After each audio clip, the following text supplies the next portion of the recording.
Apóstoles de América, con Pilar Gordillo.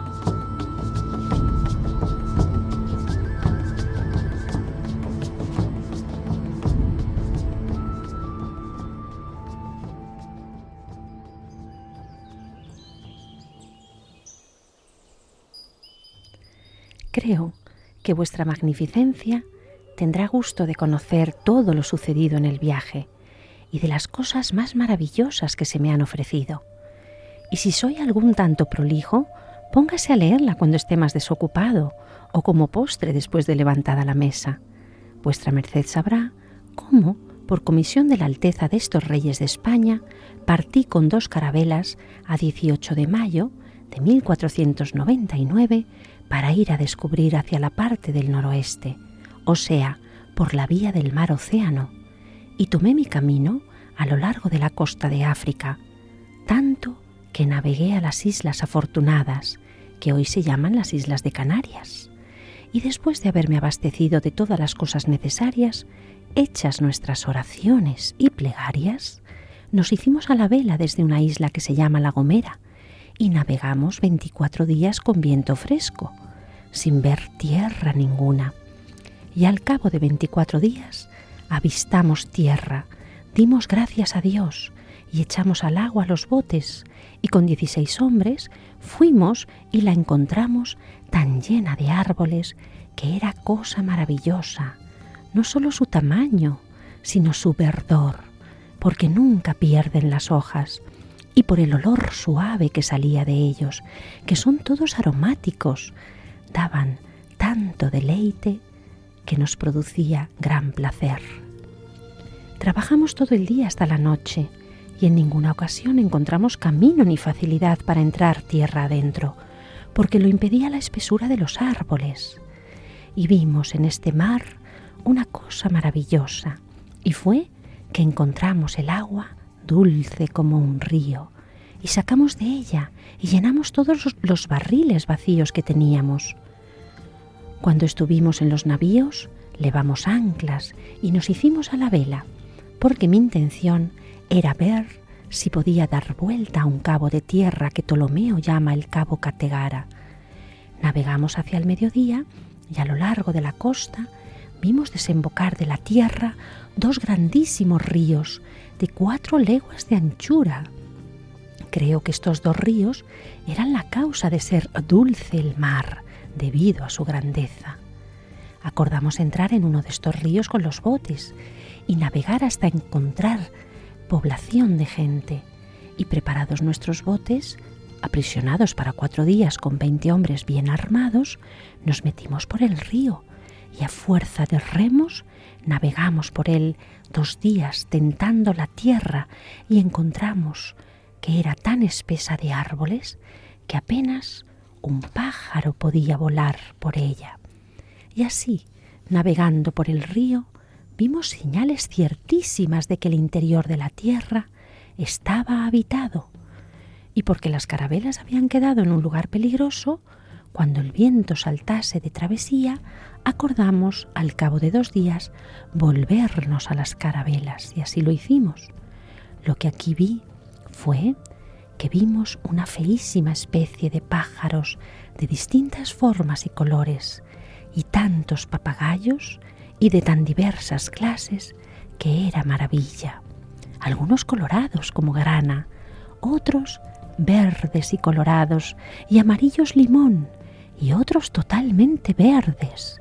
y otros negros y encarnados. Y el canto de los otros pájaros que estaban en los árboles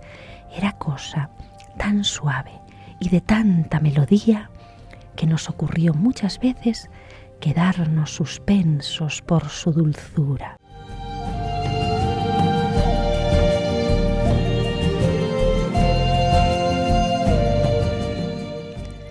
Sus árboles son de tal belleza y de tanta suavidad que pensamos estar en el paraíso terrenal. Y ninguno de aquellos árboles ni sus frutas se parecían a los mismos de esta parte, y por el río vimos mucha gente pescar y de diversos aspectos. Así comenzaba su carta y describía a las Indias Américo Vespuccio en su carta a Lorenzo de Pier Francesco de Medici, carta fechada el 18 de julio de 1500, dirigida desde Sevilla a Florencia. Cuando apenas hacía un mes había vuelto de las Indias, de las regiones de la India por la vía del mar océano, como él dice, a salvo y con la gracia de Dios.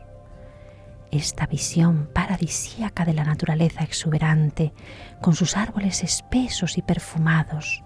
sus ríos caudalosísimos y sus pájaros que son un verdadero espectáculo para los sentidos, es la que nos trae el descubridor de estas partes de las Indias. Y con esta primera experiencia del navegante que dio nombre a todo el continente descubierto, iniciamos nuestro programa 44 de Apóstoles de América. Reciban un cariñoso saludo de Pilar Gordillo, quien les habla y les da las gracias y la bienvenida de nuevo por seguir esta historia de la presencia española en el Nuevo Mundo y, como no, la evangelización de sus gentes. Comenzamos.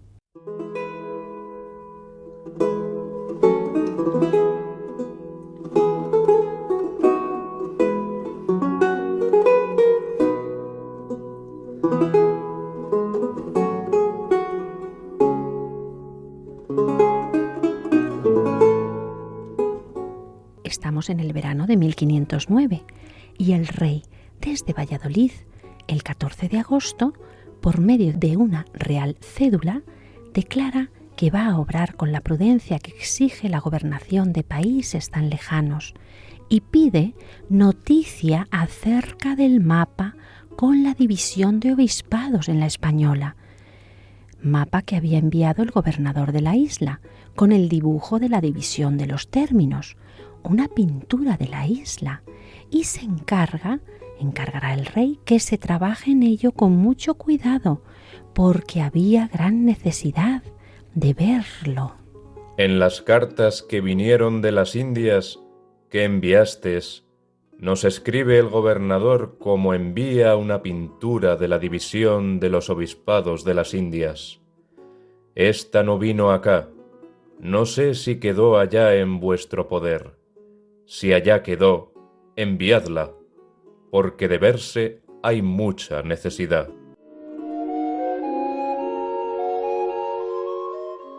Tenemos que saber que el Papa Julio II, todavía en vida de la reina Isabel, había establecido en la isla española, por medio de la bula Ilius Fulciti, del 20 de noviembre de 1504, 3 diócesis. La diócesis de Bayuna, que correspondía a Bayuna y a la Isabela, para la que fue nombrado Pedro Suárez como obispo. En segundo lugar, la diócesis de Magua, que correspondía al territorio de Magua en Concepción de la Vega, para la que fue nombrado Alonso Manso, y la diócesis de Hiawatha, para la que fue nombrado arzobispo Pedro Suárez de Deza, que correspondía al territorio de Hiawatha, cerca de Santo Domingo. Pero ninguno de estos obispos y arzobispo vinieron nunca a residir a sus sedes. Encontramos después una real cédula dirigida al comendador Obando y dada en Burgos el 21 de octubre de 1507, con una explicación en la que el rey Fernando declara que el despacho de los 3 obispos se ha detenido por su ausencia de estos reinos. Es cuando don Fernando había ido a Nápoles, pero ahora manda proveer lo que convenga para el despacho de ellos,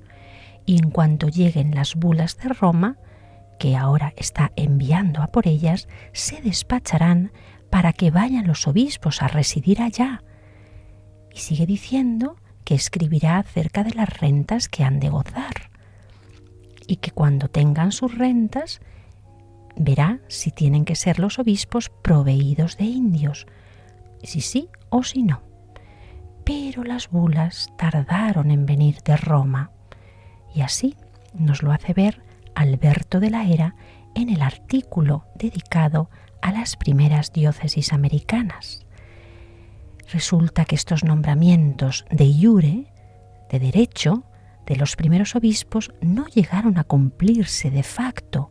debido pues a las muchas objeciones que ponía la corona española, empezando por el tema del patronato que seguía luchando en estos años anteriores y que se consiguió, como vimos, poco después. También el tema del reparto de los ingresos,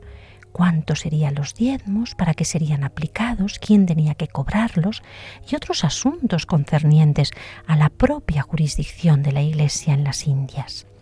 Pero vayamos por partes. Indaguemos un poco en el tema de los diezmos, porque ya en 1501, gracias a las negociaciones del embajador de los Reyes Católicos en la Santa Sede, Francisco de Rojas, que ya conocimos, pues el Papa Alejandro VI había consentido en ceder estas rentas a la corona española.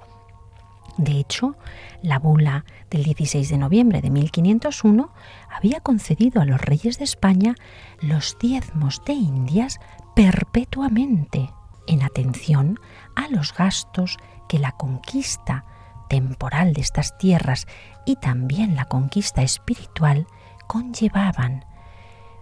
todo en favor de la conservación y aumento de la fe, con la obligación de dotar las iglesias que en aquellas regiones se fueran erigiendo. Para eso eran los diezmos, precisamente para gastarlos en la construcción de iglesias, en su mantenimiento, en los ornamentos, en el sueldo de los sacerdotes, y esto significaba que a cambio los reyes se comprometían a cargar con todos estos costes para dotar las iglesias, los sueldos de los cargos, los oficios eclesiásticos, de tal manera que los monarcas habían establecido una paga fija para los clérigos de las Indias. Y en ese mismo año se había formulado un arancel por el que se habían de pagar los diezmos y primicias en la Española y en las demás islas y tierra firme del mar Océano. De este modo, los diezmos y primicias fueron en adelante, en las mismas Indias, ese recurso permanente del tesoro, esa renta de la corona para atender los gastos de la Iglesia. Hasta el punto de que en las instrucciones dadas a Obando, en el párrafo 10, se trataba de este tema de los diezmos y se mandaba que pagasen los indios también, y se ordenan que se moderen los gastos de los diezmos como conviniese a cada persona. También le encargaron al gobernador Obando que los capellanes enseñasen a los indios la obligación que tenían de pagar el diezmo. Y más tarde vuelven a reiterar la importancia de recolectar los diezmos para la nueva Iglesia americana, floreciente. Son estas instrucciones que ya vimos con detalle, pero que conviene no olvidar, porque es donde, atendiendo siempre en primer término a la conversión de los indios, disponen primeramente que por lo que cumple a la salvación de las ánimas de los indios, deben reunirse a vivir en poblado, mandando al gobernador que con mucha diligencia entienda que se hagan las necesarias poblaciones y en ellas las casas para cada familia y una persona que rija cada pueblo, que no consientan que los indios malvendan sus bienes y que procure que anden bien vestidos. Disponen además que se construya en cada pueblo una iglesia y que el capellán, además de decir misa y de enseñar la religión a los indios, enseñe también a leer y a escribir a los niños. Y por cierto, lleven el padrón de los vecinos del pueblo, gracias al cual podemos saber cómo van aumentando estas poblaciones y cómo aumentan estos cientos y hasta miles de bautismos, de tal manera que ya vamos teniendo grandes comunidades cristianas en las primeras poblaciones. El cuidado de los indios va a llegar hasta encargarle al gobernador que dé orden de que no se bañen con tanta frecuencia como solían, porque los reyes eran informados de que esto les hacía mucho daño. Y también en estas disposiciones se va a tratar del salario que deben dar a los clérigos que están encargados de administrar los sacramentos, y se reducirá este salario a 100 pesos de oro. El quinto párrafo se referirá a los ornamentos para las iglesias, los ornamentos que se habían enviado, como el comendador había pedido, que se compren 4 ornamentos para sacrificar a Dios y para el culto divino, que se hiciese buen tratamiento y que se dé todo recado a los frailes, que se les envían y se les lleva paño para sus vestidos y vino para sus misas, y que los indios paguen la mitad de todo el oro y plata y otros metales que cogiesen.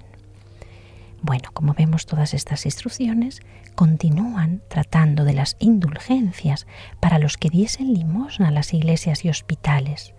y los reyes ofrecen escribir sobre todo esto al Santo Padre, para que se establezcan más hospitales para los pobres,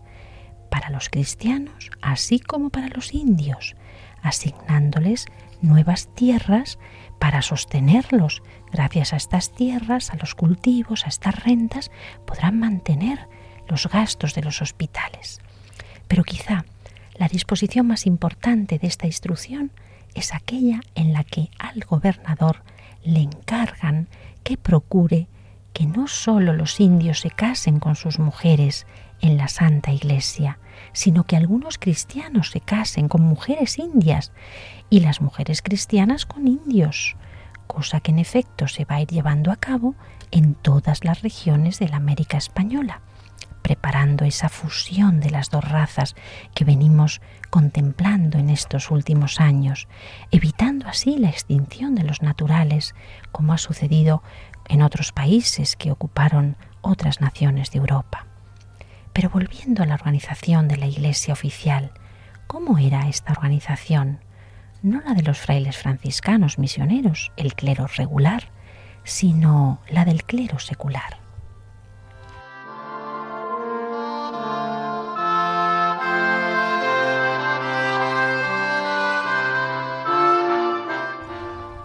Porque hasta ahora los únicos que de hecho habían organizado el territorio de las Indias habían sido los franciscanos, que tanta gloria alcanzaron llevando a aquellas partes la fe y la cultura cristiana, pues desde que Fray Juan Trasierra expuso la situación de la misión americana en el capítulo general de la observancia ultramontana que se celebró en 1505 en el convento de Laval, tras la vuelta a España de Fray Buil, fueron los primeros que embarcaron en esa armada de Obando, estos primeros frailes franciscanos que con el tiempo erigieron la provincia autónoma de la Santa Cruz en la isla de la Española, donde podrían fundar conventos sin limitación alguna, y en todo siguieron las directrices del arzobispo Cisneros. Y ya vimos cómo la demanda de más misioneros en el capítulo general de la observancia ultramontana celebrado en Barcelona en 1508 les determinó a enviar a las Indias más frailes, primero 2 frailes de cada una de las provincias ultramontanas, aquellos que voluntariamente quisieron ofrecerse, y luego en septiembre de 1508 también nuevos frailes hasta 8, y en diciembre 4 más y otros 2 en julio de 1509. Como vemos, la comunidad de franciscanos va aumentando, pero atención, ahora con fecha de 11 de febrero de 1509, desde la localidad de Arcos, el rey don Fernando ha mandado a los oficiales de la Casa de la Contratación de Sevilla que se dé pasaje y mantenimiento a 15 religiosos de la Orden de Santo Domingo, que van a pasar en breve a las Indias con el nuevo almirante gobernador, don Diego Colón. Así que en breve vamos a tener en la isla de Santo Domingo, además de a los franciscanos, a los dominicos, quienes les ayudarán en esta gran labor de la evangelización. Pero de nuevo, en lo concerniente al clero secular, no se había provisto la vacante de comisario o vicario apostólico desde la ausencia de Fray Buil, el que había sido nombrado por el mismísimo Papa, y los reyes no habían nombrado a ninguna persona para tener a su cargo todo lo que se debe hacer en las cosas tocantes a lo espiritual en las Indias, porque no nos consta que nadie, ningún clérigo, sustituyese a Fray Buil, y por tanto la existencia y funciones de estos clérigos constituían pues una verdadera irregularidad en la organización de la Iglesia. No había ningún obispo de facto y ninguna persona hacía sus veces. Así que, como dice el padre Las Casas, hablando de estos clérigos, ignoraba en virtud de qué facultades ejercían su ministerio pastoral.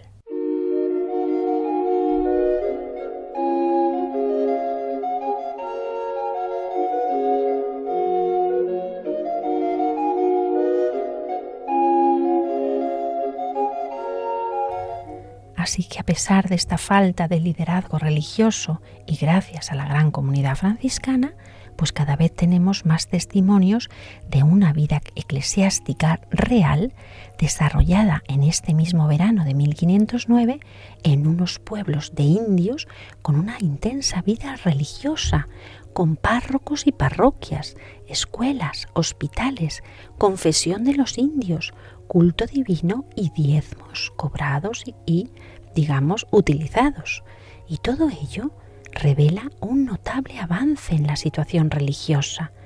Y por eso el rey y Cisneros se van a replantear de nuevo la organización eclesiástica, diríamos diocesana, de las Indias, pues a ellos y no al Papa les concernía este asunto, desde que habían obtenido la bula en 1508 llamada Universalis Ecclesiae Regiminis.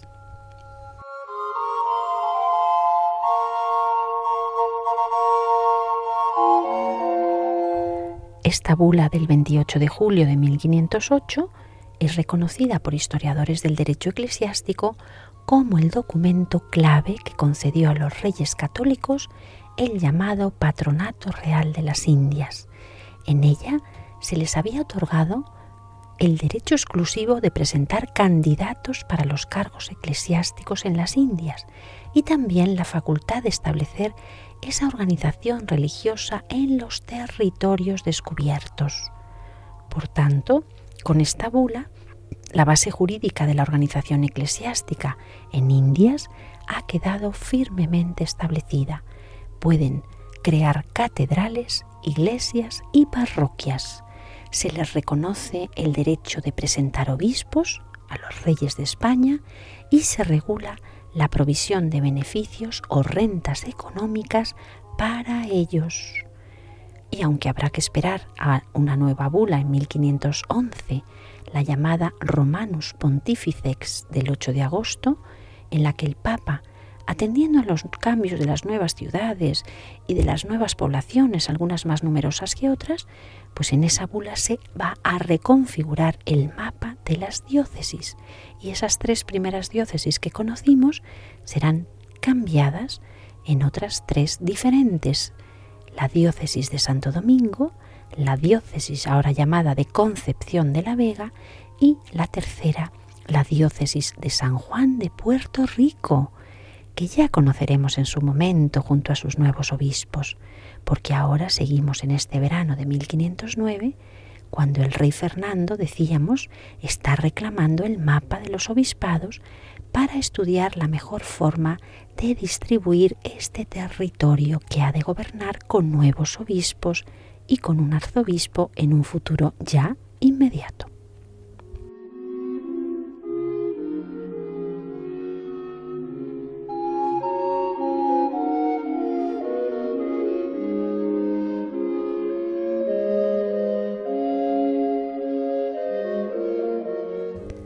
¿Y qué decir de la construcción de las iglesias?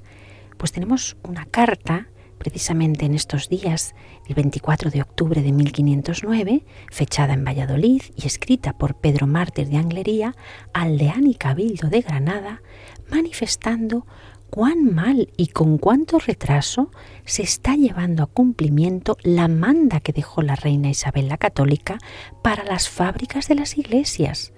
Encima, la Santa Sede ha concedido diezmos o décimas partes de los ingresos destinadas para la construcción y reparo de las iglesias en las Indias.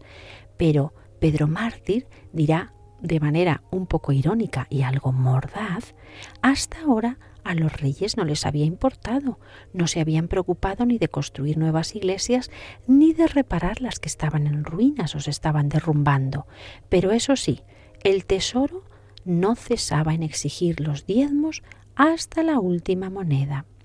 Por eso no es de extrañar que en otra carta próxima fechada en Valladolid, el 14 de noviembre de este año de 1509, el rey ordena al almirante don Diego Colón: debéis mandar dar prisa en el hacer de las iglesias de esa isla, y que sean buenas y bien fuertes, aunque no sean muy altas ni muy fundiosas, porque las grandes tormentas que en esa isla se comienzan a venir no las derriben, y en esto creo yo que se gastarán la mayor parte de los diezmos, entre tanto que van allá los prelados.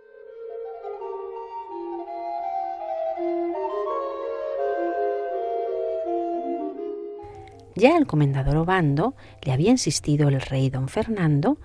que las iglesias que se habían hecho en la isla hasta ahora se habían hecho de paja y se habían perdido muchas veces, y tantas otras se habían tornado a edificar, y por esto los pueblos habían sufrido este trabajo, y las iglesias estaban todavía por hacer. Le suplicaba, le mandaba hacer dichas iglesias de obra durable, a costa de los diezmos y primicias de la isla, por servicio de nuestro Señor y por hacer bien merced a esta dicha isla. Y el rey así lo ha mandado proveer y ha pedido a los oficiales de la casa de contratación, los que residen en la ciudad de Sevilla, que envíen oficiales canteros, los que fueren menester para ello. Y asimismo ha mandado a su secretario, Jerónimo de Pasamonte, secretario de la Serenísima Reina, mi muy cara y muy amada mujer, el tesorero general de estas islas y tierra firme, que de los diezmos y primicias que se cojan y de los que se cogieren, dieran para la fábrica de las iglesias, asimismo para pagar los salarios a los ministros de ella, porque el culto divino se haga como es razón. Así que, textualmente, dirá el rey Fernando: por ende, tomad con vos al dicho tesorero e ved lo que será necesario que se gaste en los uso dicho, para que yo cumpla con mi conciencia y con Dios y con los de esta dicha isla.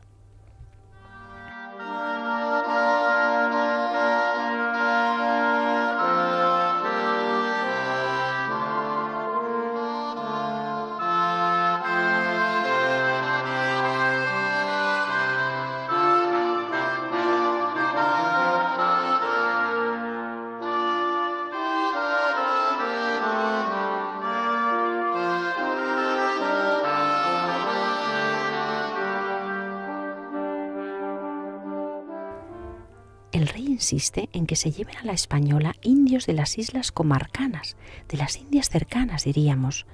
porque le están llegando noticias de la despoblación incipiente y alarmante,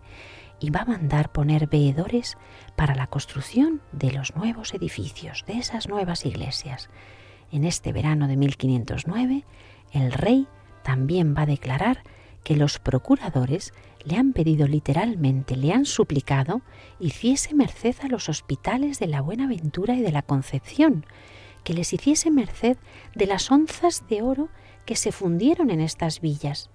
pero que lo tiene prometido a la viuda y a los hijos de su secretario Gaspar de Griccio, que acaba de morir. Y claro, habiéndole servido él tanto y tan bien, no es razón quitarle la recompensa a sus herederos. Pero aún así, de este oro, el propio rey hará merced y limosnas a cada uno de esos dichos hospitales de 200 pesos de oro. Y ha mandado a los embajadores que ahora envía a Roma que supliquen de su parte a nuestro muy santo Padre, al Papa, para que quiera otorgar a cada uno de los dichos hospitales de las Indias tantas indulgencias como tiene el Hospital de Cartagena en el Reino de Aragón, que es el mejor dotado de indulgencias, y como consecuencia de limosnas en todos estos reinos, Por tanto, que la dicha limosna que el propio rey ha hecho y las que han hecho e hicieren los vecinos de la isla a los dichos hospitales se distribuya como convenga al servicio de nuestro Señor.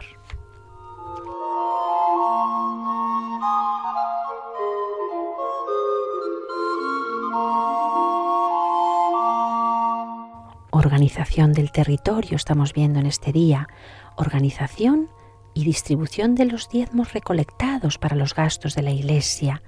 organización de la construcción de templos de piedra, adquisición de ornamentos, de orfebrería. En este año 1509, a la par que el territorio va madurando con las florecientes poblaciones fundadas, para vivir con casas y calles como se habita en España, la Iglesia también quiere poblar el territorio, estructurando, jerarquizando sus responsabilidades, organizando y repartiendo los inmensos dominios de la isla para mejor llegar a sus nuevos feligreses.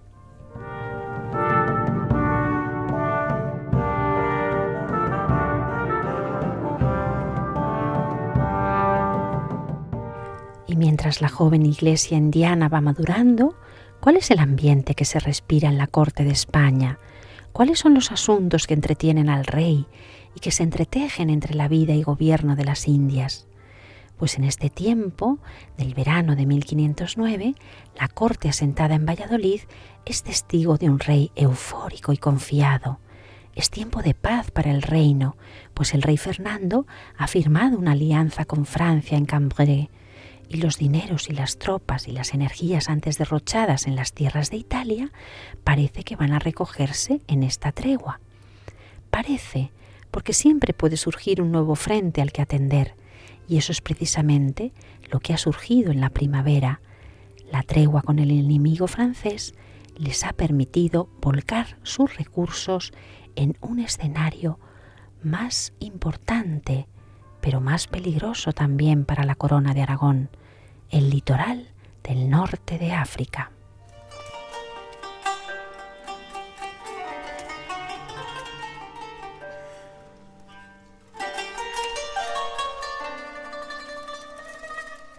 En su testamento, la reina Isabel había insistido sobre todo en dos graves asuntos: ocuparse de los indios americanos como seres humanos, con todos sus derechos, y también en continuar las acciones contra el Islam y no cesar en la conquista de África, porque la expansión por África implicaba la desarticulación de los principales puertos y enclaves del Mediterráneo, y también implicaba establecer un cordón de seguridad de forma que las futuras hostilidades, los ataques con los musulmanes se trasladasen a sus propias costas, todo con un último fin, el de alcanzar Jerusalén y trazar un camino seguro para la cristiandad europea.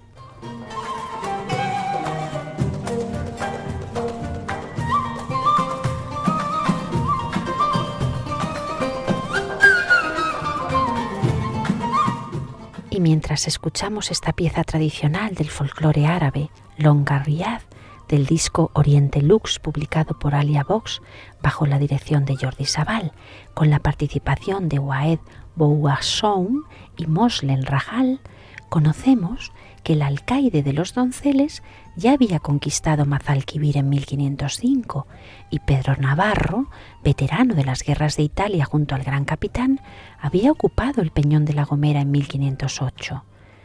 Ahora, por tanto, había llegado el momento de intentar conquistar la ciudad argelina de Orán, refugio de los moriscos que asolaban el Mediterráneo. La idea de la conquista de Orán fue un proyecto personal del cardenal Cisneros, que rendía así su último servicio a doña Isabel la Católica y a su testamento. Como disponía de las abundantes rentas del arzobispado de Toledo, pues su austeridad personal contribuía mucho a consolidarlas, era la persona más capacitada para financiar esta conquista. Así que se dispuso a impulsar y a financiar la operación con sus rentas personales. Él adelantaría los fondos necesarios que después le serían restituidos desde el Tesoro Real. Y fue tal su empecinamiento por asumir la principal responsabilidad en las operaciones que el rey católico le permitió comandar la expedición, pero eso sí, poniendo a su lado a un militar de experiencia, claro, un veterano y experto en la guerra, como fue Pedro Navarro. El cardenal hubiera preferido que la dirección general de las operaciones fuera asumida por Gonzalo Fernández de Córdoba, el famoso gran capitán, que ya había vuelto a la península, pero el rey prefirió encomendar toda esta operación a Pedro Navarro, que había demostrado dotes magníficas, poliorcéticas extraordinarias en la campaña contra los turcos de 1500.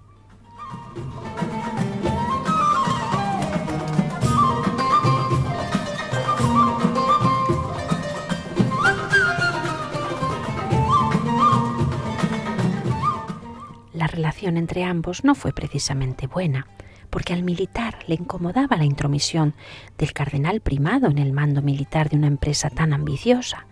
Pero Cisneros, con 73 años, septuagenario, con los 70 años de entonces, permaneció hasta el final y estuvo presente supervisando desde lejos todos los momentos de esta batalla.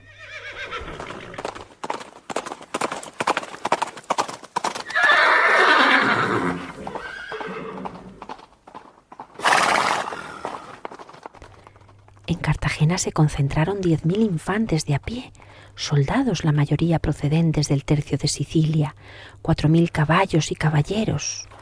Por primera vez en un conflicto bélico se llevaban tropas de caballería armadas con arcabuces y por último una considerable cantidad de piezas de artillería, todos dispuestos a embarcar en una flota compuesta por nada más y nada menos que 90 barcos. Se establecerá un servicio de correos entre Cartagena y Valladolid para que cada jinete traslade su bolsa con las noticias a su relevo en intervalos muy cortos para que en solo 4 días el rey y el Consejo Real tengan noticia exacta de los sucesos y de las decisiones que se van tomando. A mediados del mes de mayo, la expedición naval va a partir.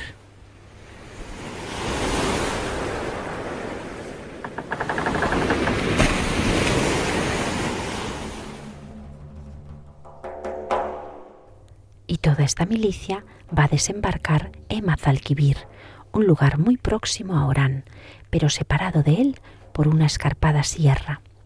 En lo alto, 10.000 musulmanes les daban la bienvenida con una lluvia de piedras y saetas. 6 piezas de artillería trataban de proteger el arriesgado avance español. No se coronó la cima hasta el anochecer.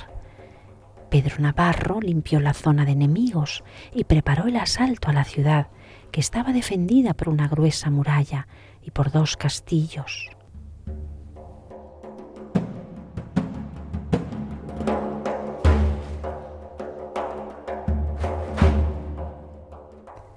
La buena disposición estratégica de Orán evitaba la necesidad de contar con una gran guarnición de defensa. Esa fue quizás la debilidad que aprovechó el valiente Navarro, que ordenó una ofensiva total por distintos frentes.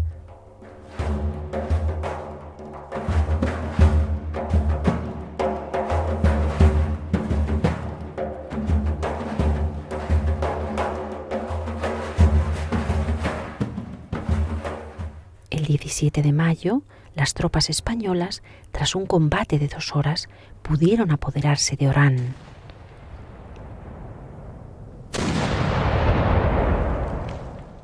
La superioridad absoluta quedaba demostrada. La ciudad no resistió el asedio y poco a poco sus puertas fueron cediendo. Al día siguiente, Cisneros haría su entrada triunfal. Entre los vítores de las tropas, el primado de España colocaría la Santa Cruz en sus murallas.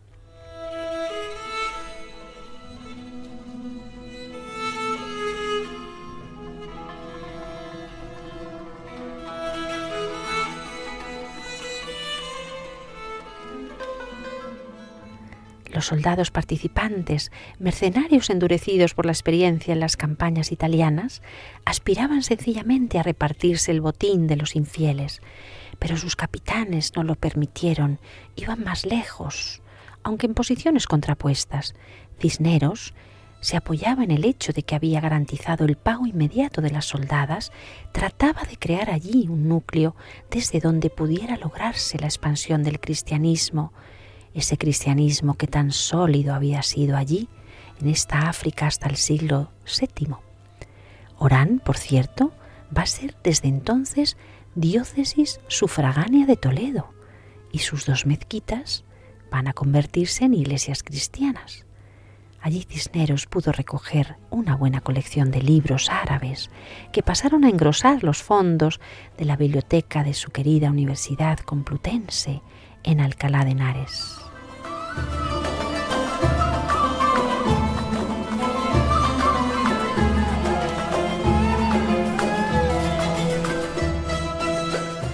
Pero Pedro Navarro, que mandaba la fuerte guarnición, quería en cambio que la ciudad se convirtiese en una base militar, sobre todo en un centro comercial para establecer comunicaciones con la África profunda, con la África del interior.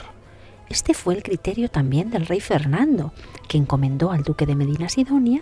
la capitanía general, el mantenimiento militar de la plaza. Orán va a ser en breve una ciudad muy próspera y va a admitir excepcionalmente a mercaderes judíos para crecer, para proveer de los productos más exóticos del interior de África al resto de Europa, incluido el oro y los esclavos. Buena parte de este oro, tristemente, va a volver continuamente a su lugar de origen. ¿Para qué? Pues para pagar el rescate de tantos cautivos cristianos. Pero había que seguir luchando para erradicar la piratería. Por eso, al año siguiente, Pedro Navarro da un nuevo paso adelante y se apodera de Bujía, y después va a someter al reino de Tremecén, con lo que toda la costa desde Ceuta hasta Túnez se va a abrir a la presencia de los españoles. Sin olvidar que el rey Fernando en estos momentos está manteniendo una alianza con los mamelucos de Egipto, así que todo el litoral norte de África, diríamos, es un camino español.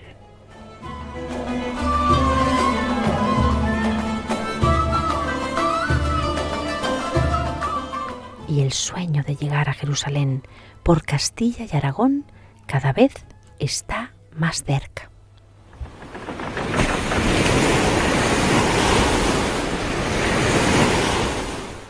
Pero mientras estos barcos luchan por mantener el control del Mediterráneo, otros barcos, los menos, supervivientes y bien dañados, están luchando en el mar de las Antillas por cumplir lo pactado con el rey Fernando,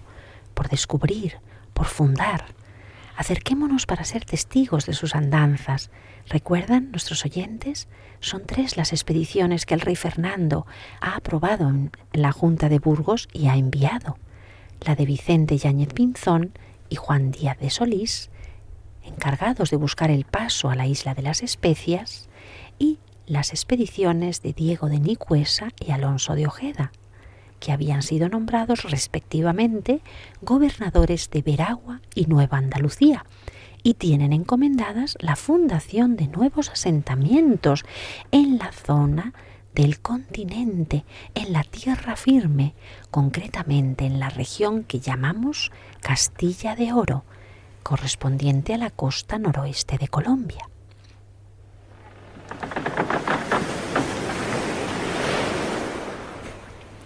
Volvamos a toparnos con los barcos de Vicente Yáñez Pinzón, a los que conocimos y vimos en nuestro programa 38, cómo habían zarpado con una flotilla de 4 navíos y un contingente de unos 250 hombres. También vimos cómo habían llegado en otoño de 1508 hacia la isla de Cuba, la habían rodeado y ya en el continente habían recorrido desde Costa Rica hacia el norte, por la costa de Honduras, por tierras que ningún europeo había visto hasta entonces, avanzando siempre en busca de señales de un estrecho natural. Navegaban ríos, golfos, cabos, descubrían nuevas tierras, tomaban contacto con las poblaciones indígenas de los mayas, pero no hallaban el paso que buscaban. El continente americano seguía mostrándose infranqueable y en todas partes encontraban tierra firme continua y sin indicios de un canal natural que permitiera la comunicación entre ambos océanos. Era infranqueable esta tierra y era imposible continuar con los barcos en tan mal estado,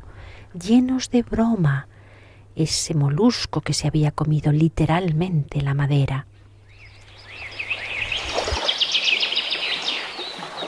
Por eso habían tenido que detenerse para reparar las dos carabelas. La expedición había aprovechado las buenas playas de la punta de Santa María para reparar allí las naves, porque allí había madera, agua, comida, además de unos indígenas pacíficos que les intercambiaban alimentos. Los dos barcos necesitaban una reforma profunda.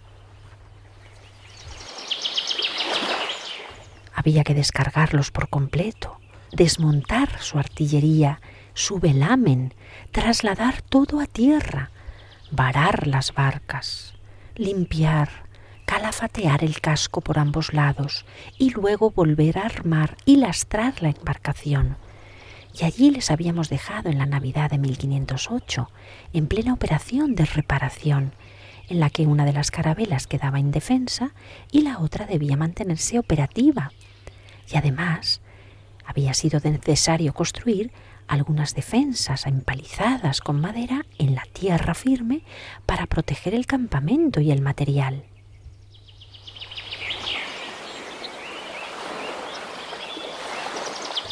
Y mientras las carabelas se calafateaban y se reforzaban para el largo viaje de regreso, pequeñas partidas de marineros se dedicaban a pescar, a recoger leña, a preparar alimentos, especialmente la cecina de pavo, un alimento muy navideño, como vemos. Los indígenas de aquellos parajes vivían en aldeas construidas en las márgenes arenosas de la bahía, cerca de donde desembocaban los ríos que alimentaban la región. Sus viviendas eran ligeras, levantadas con maderas de la localidad,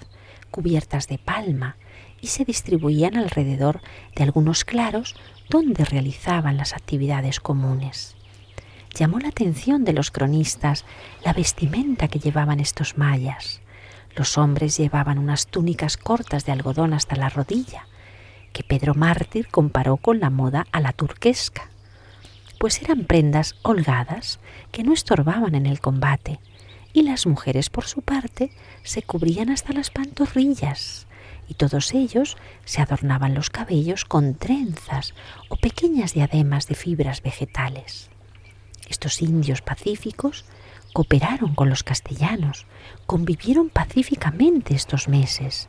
y Pinzón, responsable de las operaciones en tierra, selló alianzas formales con varios caciques chacones, todo para garantizar la paz y el intercambio. Mientras tanto, carpinteros y marineros iban reparando los toneles, la jarcia, las velas, durante las 5 semanas que permanecieron en la bahía de la Navidad, llamada así por este tiempo que estamos recorriendo navideño, hasta que pudieron completar todas las reparaciones. Entonces decidieron volver a la isla de Santo Domingo y abandonar definitivamente la tentativa, la misión de encontrar el paso a las Islas de las Especias. Así que, comenzando el año 1509, se retiraron de la tierra firme y se dirigieron a la isla de la Española, con una expedición, bien es verdad, muy diezmada. Habían perdido personas, hombres y materiales, porque no hubo ningún beneficio, ni económico ni humano, aunque lo esperaban.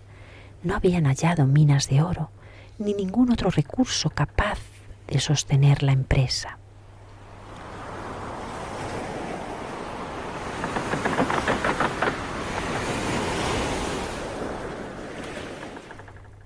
conoceremos todos estos detalles porque en los pleitos colombinos harán mención a este fracaso y a la retirada de Pinzón sin haber consolidado ninguna población en aquellas tierras. El marinero más experimentado hasta este momento en la carrera de las Indias, Vicente Yáñez Pinzón, regresará poco después a la península. Este balance final claramente negativo le pesará, bien es verdad. No había cumplido el objetivo de encontrar el paso a la especiería, no había asegurado el territorio. La empresa había sido un completo fracaso. Esto marcaba el final de la carrera americana de Yáñez Pinzón. A pesar de haber sido uno de los grandes protagonistas de la primera expansión atlántica, el descubridor de la desembocadura del Amazonas en 1500, su última expedición ha terminado en la ruina. Y el cronista Oviedo va a señalar que ha regresado pobre y sin ningún reconocimiento.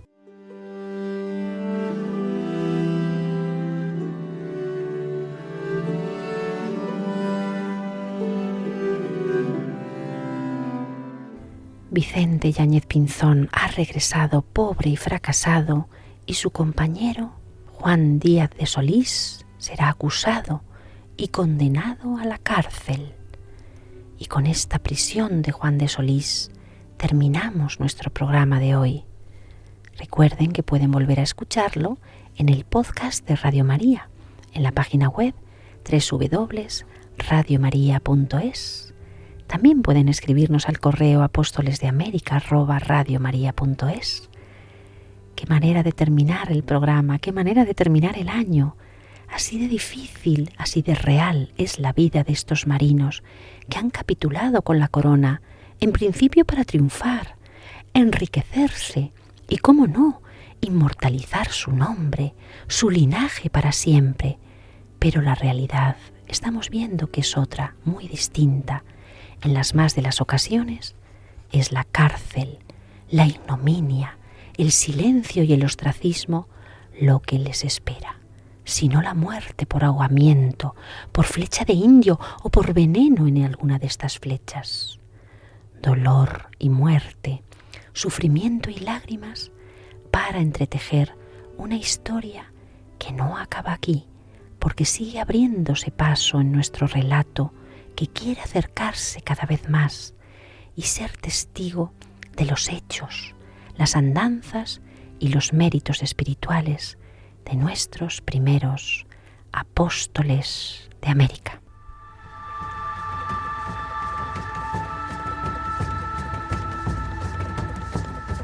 Apóstoles de América con Pilar Gordillo.